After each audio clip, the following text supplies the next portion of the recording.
Greetings, folks. Daniel Wickwire here again, and welcome back to Kaiju Movie Review. I am joined by my always loyal co-host, Mr. Zach. Hello, sir. We may be brothers, but I don't think we're drift compatible. No, probably not. And that's relevant. That is very relevant. And we'll talk about that here in a minute, though. Well, Mr. Zach, what bit of kaiju news do you have for us over this past 2 weeks? Yeah, it's kind of interesting. It just so happens that this past week we got some news because the principal photography has begun on the sequel to the movie we'll be talking about today, Pacific Rim. The new film will be under the title of Pacific Rim Maelstrom, and we have also learned that John Boyega will be starring in the film, and he will be playing the son of one of the lead characters from the first film, and that is Stacker Pentecost. I had a feeling that's who he would end up playing. It's like the son you never heard anything about. Yeah, that's kind of where I was at too. Like I saw that and I was like, when did they never even brought that up? Like because like when he was gonna drift at one point in the movie, he's like, I have nothing. There's no point or whatever. So he can like drift with anybody or something. He's like that magical character from like an anime that's just compatible with another person just for no real reason. He just because. Well, see, we're now talking about the movie, man. We're drifting. We're literally drifting too far. We literally are drifting too far. Don't latch You're on, right. dude. Don't go down the rabbit hole. I was going down the rabbit hole, but no, I thought it was very interesting that we just happened to get this new news right when we were getting ready to record for Pacific Rim. So, yeah, looking forward to that. I'm hoping. I would imagine we'll probably see the new film sometime either late next year or in early 2018. So hopefully that's the case, because I think it should be exciting depending on which direction they decide to go with it. It should be, and I think there's a easy way they could retcon this into the story, but we will not talk about that quite yet. But I'm glad to hear that they have that news has come out, because I didn't hear it. But they did. I did post this on the Kaiju Movie Review Facebook page. By the way, you can go hunt us down over there and follow us if you'd like it. We post pretty much anything regarding kaiju-related movie stuff and of course, about the channel there. But they mentioned that the actor who plays... what's his name? I can't think of his name. He plays Kamen Rider Drive. He's the actual actor who plays him in the television show, or movie. I'm sorry, the movie. And he will actually be in that movie, too. So, Kamen Rider? Yeah, so we're technically have a Kamen Rider. Though he's not actually playing Kamen Rider in the show, as awesome as that would be. No, it's not. He's an actor. Yeah, but it's cool, though. I mean, they got another Japanese actor. It's great. Anyways, my news for the day is regarding the new Kong Skull Island. A little more information, which maybe you haven't heard yet, pertaining to Kong himself. Of course, you've probably already seen the trailer that dropped a couple weeks ago. Well, tomorrow, we're recording this as of 11/15/2016. Then the second trailer is going to be coming out, showing much more stuff, many more wonderful things. Better look at Kong and supposedly another monster. Not that that's to be surprised. I made this post on Facebook and Twitter. If you've seen any other King Kong movie, you know he's going to fight another monster/dinosaur. So it's not a surprise that there's another monster in it. But it might be a kaiju from kind of this little teaser image I've seen. But before I mention that one, Kong is going to be bipedal in this movie, not like a traditional gorilla like he has been in like the last one they did, the Peter Jackson, where he was more like a proper primate. He's going to be more bipedal like King Kong was in the Toho films. His pelt is going to be brown, not black or gray like he's been in the past. And supposedly he's not fully grown. Supposedly. Which would put him in line with being able to be large enough to fight Godzilla. Because in the movie he's said to be like 100 feet tall, and Godzilla is like a lot. I hope 300 feet tall, I think. 300 plus. Go ahead, sorry. Yeah. I hope the mystery monster is Ghidorah. That would be cool, because he did fight, what was his name? Gosh. He fought Ghidorah in Godzilla vs. King Kong. No, he didn't fight Ghidorah. That wasn't Ghidorah. That was was it Odachi or whatever? It was just an Yeah, I octopus. know. But it would have been funny I if know, it was the Ghidorah. octopus. He should have fought Ghidorah, though. That would have been great. It would have been great and predated that movie by like 8 years, though. I know. But it still would have been cool. Don't ruin my fun, Dan. I know, I can't help it. But anyway, we did find this kaiju. You don't really see it very well, or monster, dinosaur, or whatever. It's supposedly there's an image that shows a code name for it. If they're talking about the same one, refer to it as Skull Crusher or Skull Crawler. It's Skull Crawler, not Skull Crusher. So I don't know. And then it shows a couple skeletons of dead Kongs. So obviously he's not the only one, but they kind of elaborated on that in Peter Jackson's King Kong, though this has no affiliation with that whatsoever. It's its own separate entity, its own separate timeline, all attached to the upcoming King Kong versus Godzilla movie. So that'll be it takes place in Legendary's Godzilla universe. Yes, it does. And then 2020 they'll have a Godzilla movie, but that's going to be coming out March 10th, 2017. So it's not far away. Of course, we'll do a vlog about it when we go and see it because I'm not missing that movie. It's relevant. No, I'm not going to miss that one either, especially since it has such a strong connection to the legendary Godzilla film from a couple of years ago. Yeah, exactly. And actually, I need to mention, because Kong's coming out 17, Godzilla got pushed back to 2019. Yeah, the second legendary Godzilla got pushed back because they switched directors. And Pacific Rim was actually supposed to come out. Maelstrom was supposed to come out either 15 or 16 or this year, but it has been in development hell forever. And it's just finally coming out. I wouldn't expect to see it until sometime early 18. I really wouldn't. I mean, the movie didn't do really well here in the States. I remember when I watched it, I watched the first one. It did not do very good in the States, but it did astronomically well in the foreign market. That's, again, why they're making a sequel. Yeah, that makes sense. I mean, this kind of thing works way better on... this kind of movie works way better overseas than it does here, like 9 times out of 10. So, and it's true. But that being said, let's go ahead and let's start talking about that whole movie thing that we're supposed to be talking about today. Allegedly. So, of course, today Zach and I are talking about the wonderful Pacific Rim. I know I just spoiled it right there. Released in July 12th, 2013, directed by Guillermo del Toro. I apologize if I pronounced that all sorts of wrong. Every time I go to say his name, my tongue just explodes. It is written by, I think it's Travis. It's not, I typed it wrong. Travis Beecham and Guillermo del Toro. It stars Charlie Hunnam, Idris Elba, Rinko Kikuchi, Charlie Day, and Bern Gorman. The movie starts. Oh, go ahead. You got something to say? You get all the difficult names this week. I do. I know. It's gonna be awesome. It's gonna be awesome. So the movie starts in 2013, which was the year it was released. There's an interdimensional rift that opens up below the ocean, which they refer to later in the movie as the Breach, which spews kaiju into the world. The first kaiju to appear is a kaiju which is referred to as Trespasser. They don't mention the name of it in the movie, but I'm a nerd and like to look stuff up like that. It attacks San Francisco. It takes the military 6 days and 3 tactical nuclear strikes later to kill the kaiju. Of course, never mind. I'm about to spoil it here for you. I digress. Let me get to the important stuff first. 6 months later, another kaiju appears in Manila, and then an X amount of months later, another one, and another one, and another one. And then they realize that this is a problem that's not necessarily just going to go away. So, with no ending in sight as far as the reoccurring kaiju problem, humanity throws aside their squabbles, focuses on a common enemy, and starts the Jaeger program.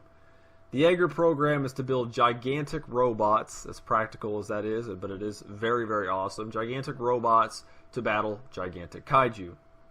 They create a device which makes a neural connection between a human pilot and the machine, but it's very taxing on a single human being to the point that it literally kills people if they are not, which most people don't have the mental fortitude to withstand such a process. So they end up dividing it amongst 2 people, a la how our brain works, left hemisphere, right hemisphere, and they use what they call the drift, where 2 people essentially link mentally. They know what's going on in each other's minds. It's perfect synchronization to help control a giant robot. After the Jaegers enter, which is referred to later in the movie as the Kaiju War, it dramatically shifts the tide of war to the humans' favor, where they're literally killing Kaiju left and right. They're making a ton of Jaegers. All seems well. Jump, 7 years in the future? Yeah, because it's 2020. We meet Raleigh and Yancey, which are the two pilots of the Mark III Jaeger Gypsy Danger, our main robot. Main Jaeger. Gypsy is dispatched to battle a brand new Category 3 kaiju, which is codenamed Knifehead. And I just want to make a comment. I think it seems like when they name these kaiju, because they're rated as a category by the Serizawa scale, which is, of course, a reference to Dr. Serizawa from the original Godzilla. It reminds me of how they name hurricanes. Like, they just got this random-ass generator. It's like, the next one comes up as this. The next one comes up as this. But it's funny because obviously it's not that random because it all has to do with their visual characteristics. But I wonder how they know that ahead of time. Because that's an interesting point. Like, they just kind of have the names. Like, they don't really explain that. I never really even thought about that. I just was like, oh, they look at the... their names, whatever they look like. So, oh yeah, and never thought of it. Yeah, no, I didn't either. It's really kind of excuse me. It's kind of funny. I just think of that now while I'm reading this, but I'm not going to pick on it too much because they give names that suit them, and I'm not going to question how it works. I'll go into a little bit about the Serizawa scale works, but anyhow, the new Category 3 kaiju called Knifehead. They launch Gypsy Danger, link up, go out to battle Knifehead. Gypsy beats him up a bit, launches a couple plasma blasts at it. Huzzah, one more tally for Gypsy. However, this is kind of a turning point as far as the whole kaiju war goes, as the kaiju start getting more powerful, more intelligent, so on and so forth. Well, Knifehead faints being dead and takes this opportunity to capitalize, very critically damaging Gypsy Danger, ripping off its arm, tearing a huge hole in its chest, and actually killing Yancey, Raleigh's brother, and by ripping out part of Gypsy Danger's head, the cockpit where the pilots sit at, because they're linked in, they're physically strapped into this device, and he went with it when they pulled it out. While, of course, this looks like everything's said and done, Raleigh manages to seize total control of the robot by himself, which almost nobody can do, and ends up finishing off Knifehead and himself, his Gypsy Danger in the process. As I mentioned, this battle is a big turning point for humanity. The Category 2 and under kaiju, even Category 3 kaiju, start becoming less common. Category 4 start becoming more common, so much more powerful, much bigger, way more advanced kaiju to defeat these Jaeger, which can't keep up. Essentially, humanity starts losing wars. I mean, towns are getting wiped, our cities are getting wiped out. The Jaegers can't compete with them. They can't build them fast enough. Their pilots keep dying, to the point where humanity kind of says, well, maybe we need to not use these Jaegers, and they devise a coastal wall project, which seems like a more viable viable solution, which is essentially wall off all major all coastal areas around, essentially the rift, or not the rift, but the breach, so to prevent the kaiju from getting in. Attack on Titan style. 5 years after it, Raleigh has essentially resorted to working on these wall projects because he wants nothing to do with the Jaeger program after what happened to his brother and all the bad stuff. They're losing. He's just trying to do anything possible to get by. He's by himself. What are you going to do? I mean, there's literally the world's slowly coming to an end. His former commander, Stacker Pentecost, finds him at one of these walls, and it essentially talks him into coming back to the Jaeger program for one last hurrah to finally get rid of the kaiju. Riley is taken to the Shatter Dome, which is the base in Hong Kong, which is where most of the movie takes place at this point, where he meets Mako Mori, Pentecost's aide, and an aspiring Jaeger pilot. Dr. Newton Gessler, which is a kaiju freak, is awesome. He's a biologist, big into kaiju biology. He's got tattoos. He's awesome. He's one of my favorite characters. Dr. Gottlieb, which is the mathematician, maybe quantum physics professor. I don't know. They don't really explain his, but he's very good at mathematics and calculations and temporal rips and stuff like that. And then you meet the other important pilots of the remaining Jaegers. There's only 4 left.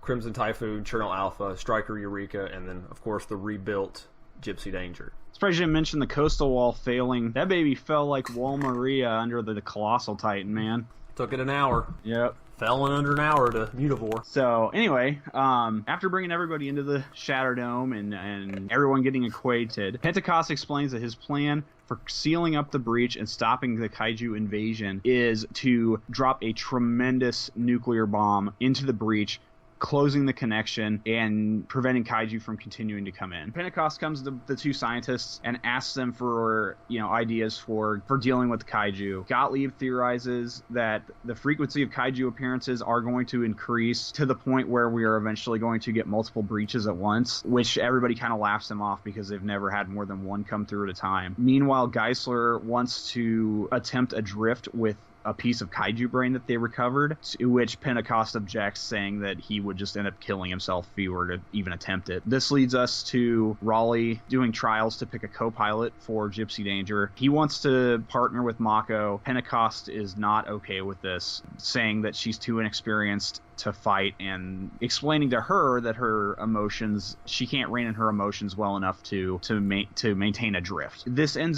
They end up becoming partners despite Pentecost objecting to it at his own choice, actually, which is kind of interesting. But they attempt their first drift test, and Mako, as Pentecost predicted, is not able to rein in her emotions and nearly destroys the Shatter Dome by nearly firing the Gypsy Danger's plasma cannon directly into the Shatter Dome's control room. Don't follow down the rabbit hole. You don't go down the rabbit hole, and that's exactly why. This jumps to Geisler going against Pentecost's orders and drifting with the kaiju brain. He then learns that the kaiju are clones of one another, which is why the makeup of the kaiju is so similar. In order to get more information, though, because he only had part of a brain, he needs to get another one, and Pentecost tells him that he knows of a black market dealer that they have a deal with to clean up the kaiju, and he could probably get a brain from him. He goes and meets with Hannibal Chow, who recycles the parts from kaiju after they're defeated. He doesn't have a brain on hand. He says it's a useless part, and he doesn't keep them because they're impossible to keep alive. And they're too hard to get to. They're too hard to get to as well, yeah. So I think he opts to go with the second brain, because kaiju have two brains to coordinate because their bodies are so big.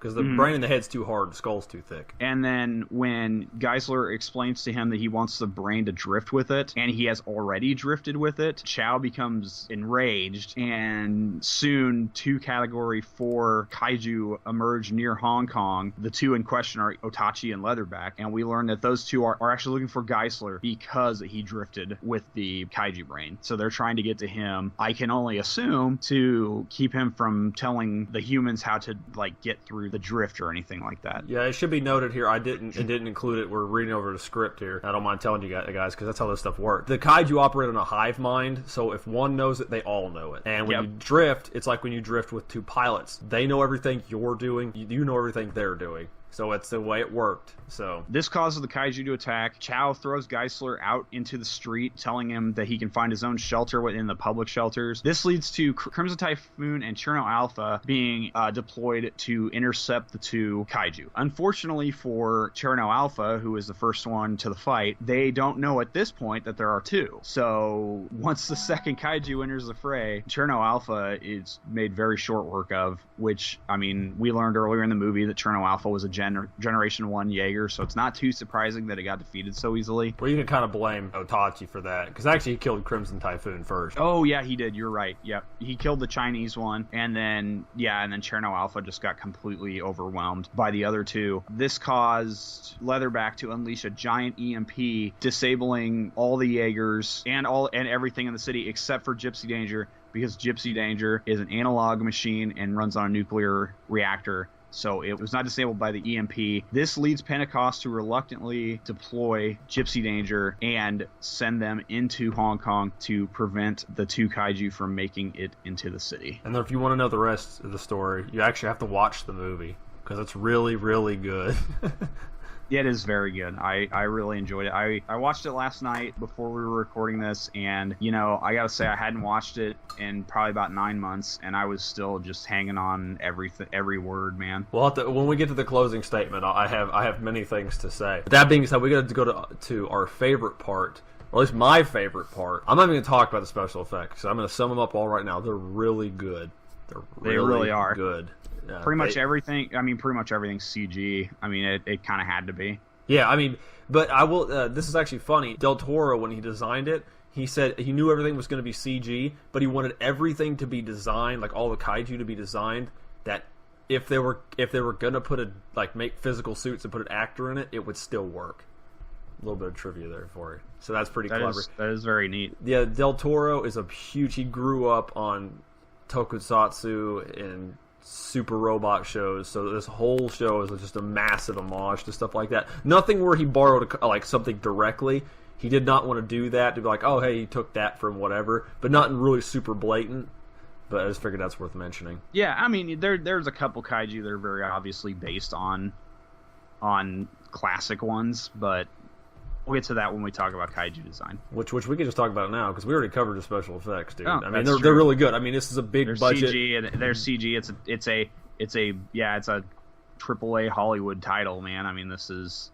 Yeah, thankfully for the foreign market, it did so damn well, because it did not do very well here, but it made more than its money. Hence the reason we got a sequel even after a big battle. But yeah, all the effects are top notch. Would you say, Dan, that it was even after a kaiju big battle? Yeah, there you go. But kaiju, we need to talk about these. There's a lot of kaiju in this movie. In fact, there are 1, 2, 3, 4, 5, 6, 7, 8 kaiju in this movie. Actually, there's more than that, because there's a few I don't account for because they're just shown very briefly. It would be Karloff is one of them, and there was another. God, what the heck? There's one more kaiju that it showed, and I can't remember what it's called. But there's technically, it shows 10 or 11 kaiju. Actually, no, there's 11, because it shows a kaiju named Hardship at the very beginning, and there's a ton. They're just really quick. But they said when they were making the movie, they designed 100 Jaeger and 100 kaiju, and they went down and they voted. Like they said, take the cast or the development crew, directorial crew, whatever, and they went around and they said, which one do you think's the best out of these? And they just whittled it down. So there you go. And actually, we'll talk a little bit about the Jaegers too in kaiju design, because it's not technically kaiju, but it is very relevant to the story. It's mecha, so it's awesome. Oh, of course. Kaiju, of course, you mentioned they are all clones because they're made by an alien race, which is, it's given away at this point. I didn't mention the synopsis, but they're sent through the rift by an alien race called the Precursors. It's not in the movie, don't worry. The name isn't, and they're there to destroy Earth. If you want any more, you can watch the movie, but that's pretty general. But they're all silicon based. They all have ammonia based blood. So they're designed. They're genetically designed creatures. That's why all their genetics are the same. Their DNA is the same, because all it is one base creature, and they just modify it to make it work. That's why they kept getting bigger and stronger and more frequent. They could send them in faster.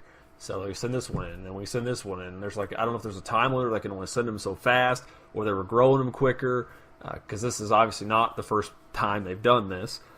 Mentions in the movie, just didn't put it in the synopsis.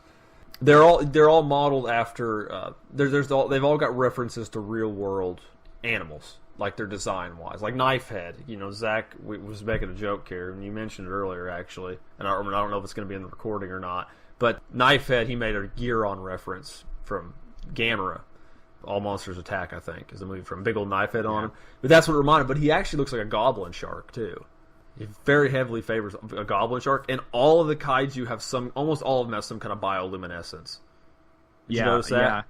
Yeah, it's really cool. Like a lot of them, when they open their mouth to roar, like their inside of their mouth is like all lit up, or they'll have like little basically racing stripes down their arms and stuff, where they're all glowing. It's super cool looking. It makes them look awesome. It's especially cool because all the kaiju fight scenes are done at night, so it's really glows, especially like when you're watching it on Blu-ray. Like, it looks fantastic. I can only imagine had I been able to acquire the 4K version before we watched the film.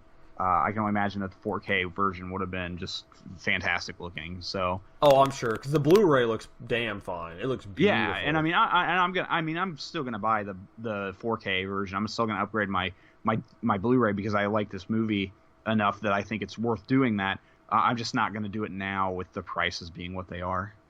Yeah, no, I don't blame you. I mean, it's a relatively new thing. You just gotta give it time for the price to come down on it.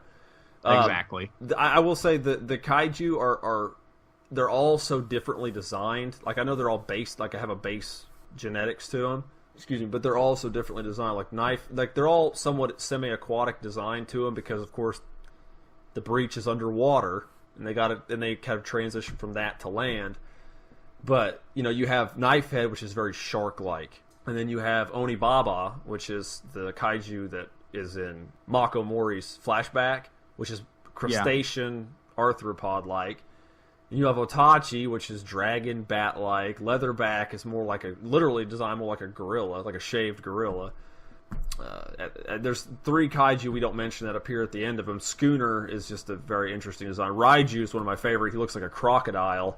And Slattern, the final kaiju, is just freaking awesome. It doesn't look like it's just batshit nuts, for lack of a better term. It's awesome. It's just awesome. I want to talk so much about the ending of the movie, but I'm not gonna because it's just awesome. Yeah, we should be good. Yes. Oh, and I didn't mention when we were talking about the wall, because I want to talk about that. The coastal wall. It's a horse crap idea because they show it like towards the a little bit after the Raleigh ends up he loses the fight and his brother dies and stuff, and it shows him working on the wall. Well, it shows a category 4 kaiju Mutavore, which actually does show that in daylight because that's one of the few daylight fights, but it's not focused on very much. Striker Eureka, one of the other Jaegers, actually ends up kicking its butt, but it actually breaks through the wall in less than an hour. Yeah, I mean that thing goes colossal titan on that wall, and it just destroys it. And Mutavore is not like the biggest of the biggest category 4s, and I'll explain how that works. But it did not take it long to get through. But how it works is the category system is the Serizawa scale is based on how much water they displace, which is, of course, their size and weight. Toxicity level, because the kaiju blood it has an effect called kaiju blue, that once the kaiju dies, since they're a genetic weapon, they're designed to instantly start breaking down. Well, the blood actually releases it's acidic, and it also ends up releasing a toxin that makes the air and the land that they're on like uninhabitable. So yeah, it's really interesting actually. Like that whole like thing with the kaiju blue is just great writing. Like it's fantastic, like design choice and everything. Yeah, I mean it's a little thing that's mentioned really early on in the movie. They don't really highlight it much, but it's subtext. It's like subtext to build the world.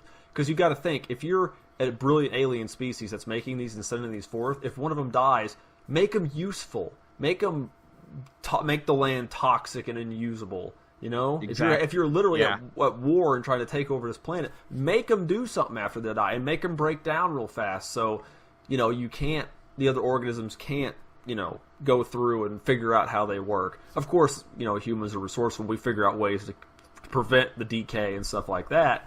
But it's just Del Toro and the writing staff just did an amazing job fleshing this all out. Whether it was even used or not, it just all this stuff's just fleshed out immensely.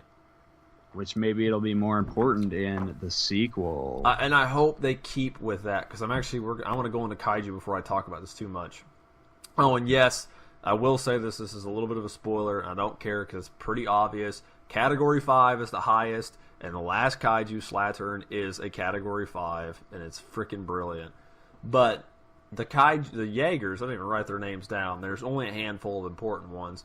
But there's tons. There's tons they don't mention in it. It's like I said, they've designed hundreds of these things, but there's a bunch that don't get mentioned. They did a prequel, Tales from Year Zero, which is a comic book that the writer of the movie actually wrote.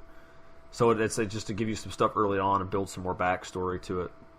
But there's some kaiju in there that aren't in the actual movie. There's Jaegers in there that aren't in the actual movie. There's ones that are mentioned in the movie, but aren't actually in the movie. Of course, our main one's Gypsy Danger, which is a World War II fighter pilot or fighter bomber kind of aesthetic to it with like its graphics and stuff.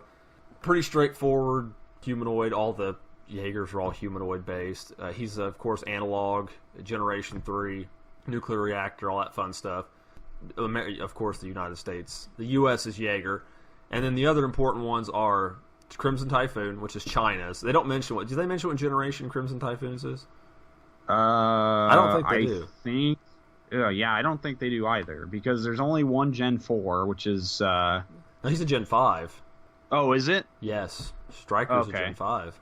Ooh. Yeah. Yeah, I don't think it's mentioned. I think they only really mentioned that Cherno Alpha and Striker and Gypsy. Yeah, I would assume Crimson Typhoon's probably a Gen 3 or a Gen 4.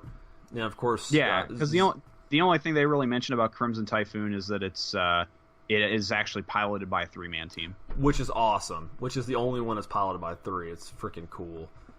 And then, of course, they mentioned Cherno Alpha, which is a relic. Of course, when you have Russians, not to stereotype, but you got Russians, and they have to have the big, bulking brute. And it's very simplistic. It's not. Its design is really ugly, but it's cool in that way. It's huge and it's heavy as crap, and it's just old school. And it doesn't really have. Go ahead. Oh, the whole thing, like how they.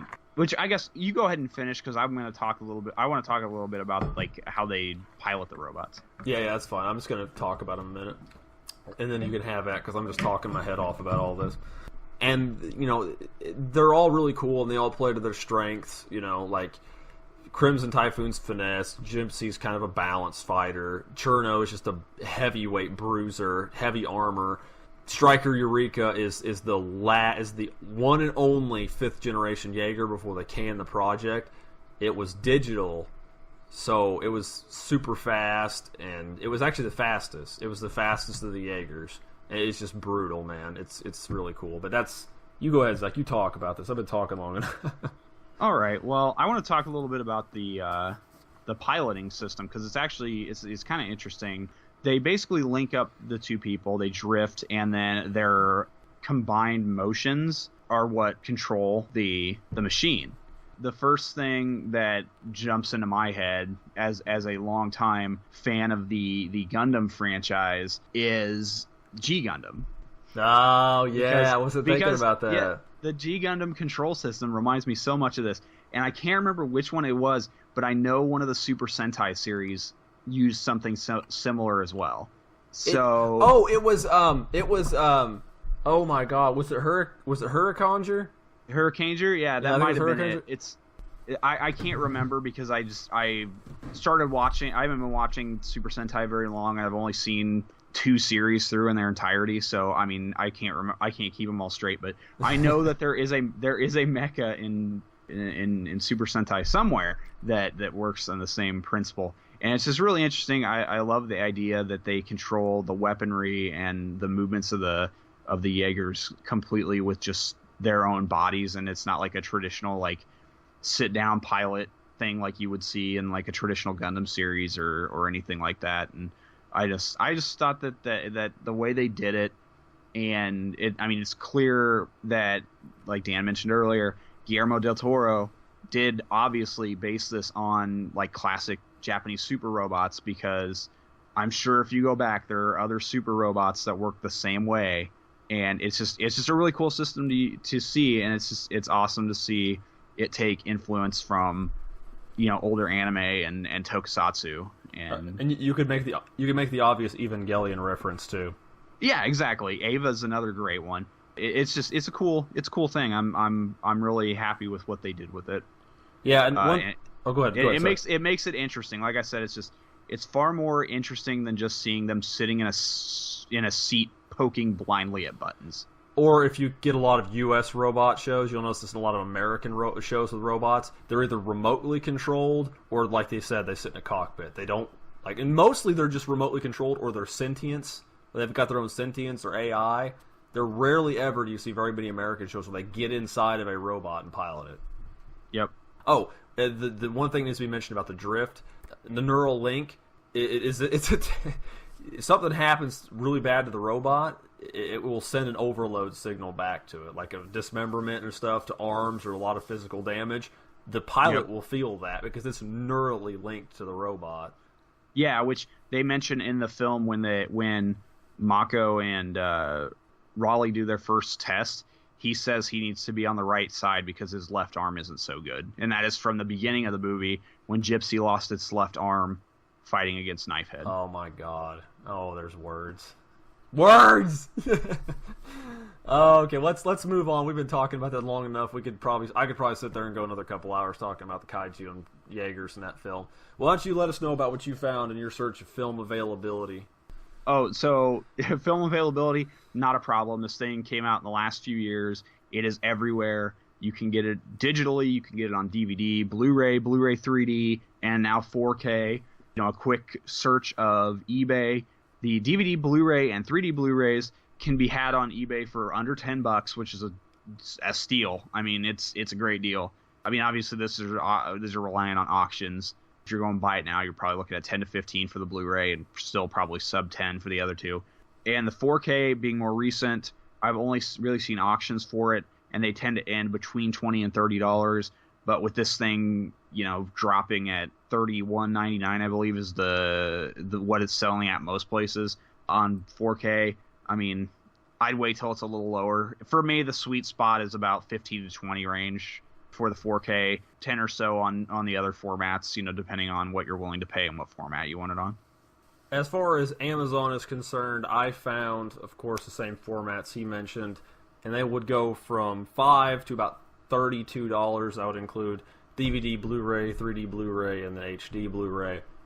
The DVD was about $5 new. The 3D Blu-ray was on sale for $10 essentially. The regular Blu-ray is on sale was normal price $15, and then the HD 4K was $32. And as he said, it's out there. The movie's still being popped. It's all over the place. You have no problem finding it. It's like I said, digital formats. You can get it pretty much just about anywhere. Yeah, and it's worth mentioning too. You buy the Blu-ray. I think the Blu-ray is a combo pack. I can't remember off the top of my head. I don't remember either. Mine's in the other room, so I'm not even going to worry about it. The 3D Blu-ray does come with a standard one, and the 4K also comes with a standard Blu-ray. So your options are there if you want a future-proof. All right, Zach, why don't you let us know your closing statement / recommendation for this film? I absolutely recommend it. If you are a fan of kaiju films, it's great. I mean, it's an American big-budget take on a kaiju film, and it's so well done. This one is easily among the best kaiju films I've seen, and it's easily the best American kaiju film, like, bar none. My only big problem with the movie, honestly, is the obvious love story between Mako and Raleigh feels too forced. Yeah. But, I mean, aside from that, the movie's great. I mean, I get it. They need the love story there. You got to have something for the ladies in the audience. It's something you learn to live with when you're watching American movies. But yeah, ultimately, fantastic movie. I love it. Had it since I got it Black Friday last year, and I'm hoping Black Friday this year I can upgrade my Blu-ray to a 4K disc.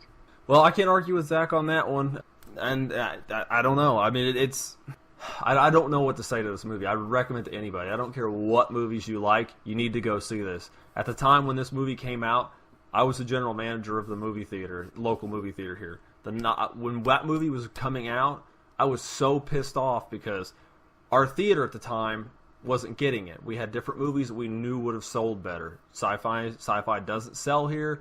I was very upset, but ironically, I was going on vacation that week, so I actually ended up seeing it in Kentucky, which is stayed away from where I live. But I remember going to see this movie, and I want to tell the story because me and my wife talked about it. It was me, it was a friend of mine, I believe his wife, Angela, my wife, myself, and then Victor was the only kid we had at the time. She was pregnant with Ridley. I remember going to see this movie in a movie theater. It wasn't very busy. It was Cinemark or Carmike, I can't remember. One of the bigger chains here in the Southeast. But I remember going in and watching it. I was very excited because I've heard all the hype. I actually didn't read a whole lot about it. And my experience of kaiju movies at this point had been Godzilla, War of the Gargantuas, King Kong, and the way those movies were shot is very fun and engaging, but they're not really scary per se. Kaiju movies were never ever scary to me. If they were, it was like Godzilla 1984 with the Shockerus, the sea louse when it comes down from the ceiling. It always stuff involves humans or other creatures, except for War of the Gargantuas. That kind of freaked me out a little bit. And then Rodan with the Meganulans, the little worms in the cave. That scared me a little bit. Never like... I remember going into this movie watching it, like being pumped. Like I was really excited for it. And the opening scene between Gypsy Danger and Knifehead was like the first time I watched a movie like this. and they made the kaiju legitimately scary. Because most of these, there's a big disconnect between what's happening to the actor and the giant creature or the giant suit and the monster, because they're never played off to be that. They're just played off to be action films and not really supposed to be scary. But the way these are made is like, it's like Del Toro does a lot of horror film, and you can tell in what happens to his characters. The way it was shot, the cinematography being very dark in the water, I was like, well, this is really cool. It's very atmospheric. But the moment that Knifehead latched his claws into the top of Gypsy, and Yancey looked over at Rayleigh and started telling him something, and he just gets ripped out of Gypsy. I was like, this, for lack of a better term, this shit's real. I mean, I'm on board with this. I was completely devoted. There's one of the few times, like, I still get goosebumps when I watch this movie. It was an amazingly immense, impactful experience for me. Whenever a kaiju's on screen, you know it's not something to be taken lightly. It's not something that's gonna, on the outside, little sparks gonna fly. There's no real damage. No, suits are torn apart. People are killed. Kaiju get arms ripped off, badly damaged. I mean, people, they are dangerous all the time. It's not like fight, and then everything starts getting crazy towards the end. No, it's anytime pilots die, it is very, very vividly depicted on screen, just to let you know, like, the horror they're going through and having to deal with this going on. And I don't know, I'm probably ranting on this more than I should, but that was the most impactful thing. I mean, the movie is brilliant 100%. I love the designs. I love the robots. It was tastefully done. It was respectfully done. The acting was good. I loved all the actors in the movie. I love the inclusion of a Japanese actor. I love there's subtle inclusions of Japanese text. I don't want to say later where most of it's translated, but there's a line that's said in the movie that's not translated at all, and it's brilliant, and it's literally one of the best kaiju movies I've ever seen in my entire life. And I was actually talking to Angela the other day, and I said, what's better, this or Shin Godzilla? And we didn't know. And Shin Godzilla is really, really good. But they're two different movies, but this movie just had such an impact on me when I watched it. My wife even gets goosebumps when she watches that movie. It's just that damn good. I can't even tell you, if you've not seen this movie, why you need to watch this movie. That story should sum it up in a nutshell. Because I called you after I watched this, Zach. Yeah. I called you up, and I'm like, you have to see this movie. Rarely do I do that. It was big, man. It was big growing up watching that, seeing somebody that loved it and took it to this new level. Yeah. And even Godzilla 2014, good movie. I really liked it, loved it in theaters. I got all excited and giddy watching it. It's still not as good as Pacific Rim. It's just not that good. I mean, like, it's a good movie. It's just not that good. And that's my closing. And yes, if that's not as apparent as frickin' day, I do recommend this movie wholeheartedly, without a shadow of a doubt.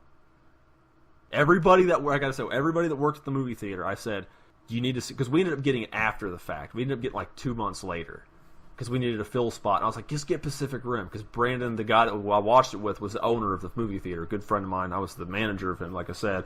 I was like, just get it, dude. We need to fill it. He's like, yeah, we'll get it. We didn't show it here. Anybody, I said, you need to watch it. They're like, oh, I don't know, Dan. And I'm like, no, watch it. And they watch it. Like, that movie's really good, dude. I'm like, everybody, all my employees watched it, and they loved it. I actually it was one of the last movies we watched on film, because we had film projectors at the time. We switched to digital not long after that. It was sent as, what was it? Stormy Seas or Rough Seas or something, because they had code names when they'd send films to studios so people would screw with them. I actually they had a header and a footer on the film reels when you splice them together, so you can match all the frames up. I actually took the footer off, one frame, and the footer off of reel 8, and I kept it. It's on my dresser here in my house. I probably know. I told the owner, I was like, I'm going to take a piece of this. He's like, that's fine. So I own a piece of the actual celluloid of that movie. That's pretty cool. Actually. It's awesome. I know. It's sitting here. I can't help it, man. But anyway, that's enough. I've done my gush, and I could go on forever about how amazing this movie is and how it changed my life. But, Zach, if you want to go ahead and do your shout-outs and stuff so we can wrap this thing up. So you can find me, as usual, over at cultureshock.com in the Culturecade. I've been doing lots of game reviews lately. Check it out. I've recently reviewed Battlefield 1. I've got a review coming for Call of Duty Infinite Warfare. There's reviews coming for Pokemon Sun and Moon. and there's just plenty of other stuff. I've just been drowning in reviews. So there's lots and lots of stuff coming up. I'm also co-host on 2 other podcasts. The first is a pro wrestling podcast called Running the Ropes. The other is a video game podcast called Pick Up and Play. And I just want to again thank everyone for checking out KMR, supporting us. Listen to us on YouTube. We're on iTunes now via SoundCloud, and we will soon be making the episodes available over on cultureshocked.com as soon as the kaiju movie review, the original kaiju movie review release is finished through. We'll be releasing these on that website as well. Yay, verily. Indeed. Of course, aside from KMR, which we do every 2 weeks as per normal, you can find me streaming video games on my Twitch account. I do every Wednesday and Saturday at 9:30 p.m. Eastern Time. I'll put links for that below. Links for me and Zach's Twitter account, the KMR Facebook page, my other YouTube page for all my video game streams, Rome21 Plays, as well as the Culture Shocked website, which will also be listed below. We do appreciate you guys tuning in again this week, and another episode of KMR will be up in another 2 weeks.